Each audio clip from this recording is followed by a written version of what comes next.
I am a latchkey kid survivor. I was part of a generation of young people who were left to their own devices to get from school to home while their parents were at work. No carpool moms or nannies.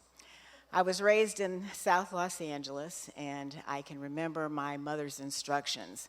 Come straight home, get in the house, lock the door, stay off the phone, and entertain yourself.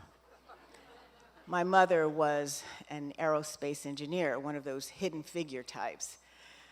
She married a man who was at the opposite end of the educational spectrum.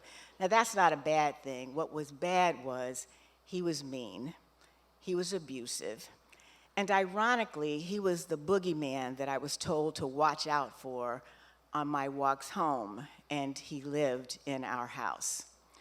So you can imagine those 3 to 4 hours after school were my safe haven. It was the place I found calm and peace and respite.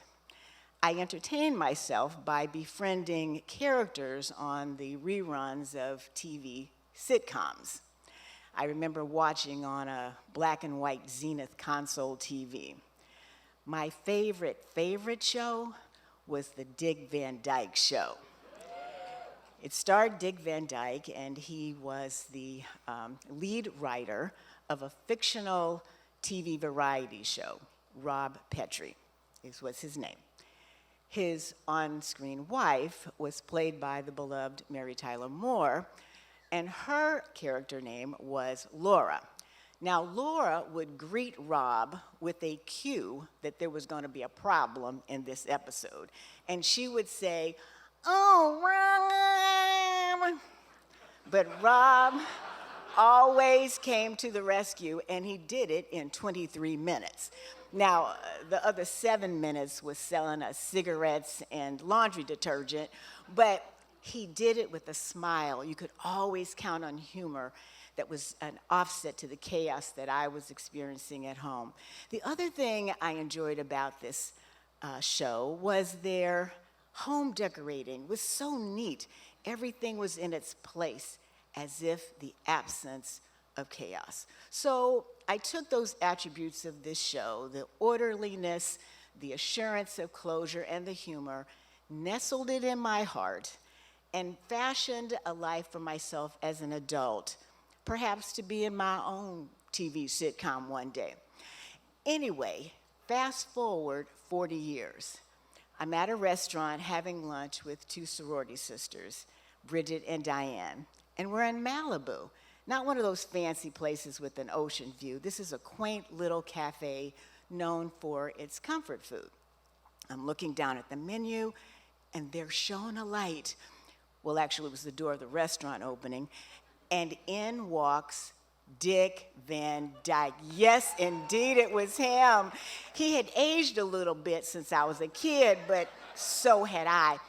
Anyway, he was with a female partner, and the hostess sits him, and both of them, at a table right next to ours, not 2 feet away.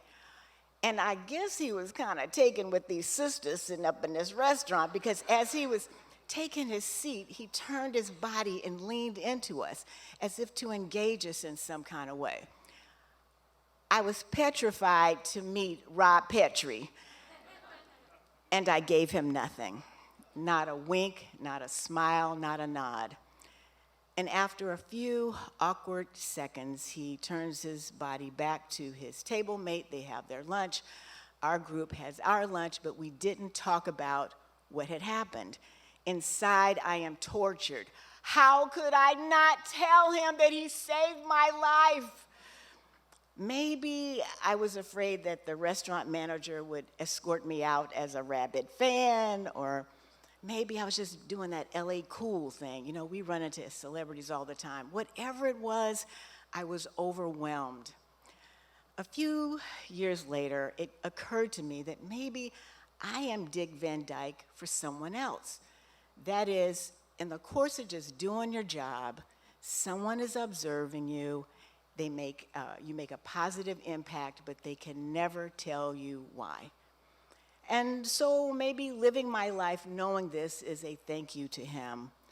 But let's be clear. If there's anybody in here that knows Dick Van Dyke, tell him the next time that we meet, I will be ready and I will greet him as only Laura could do. Oh, Rob! And then I'll tell him, thank you for making such a positive imprint on my life.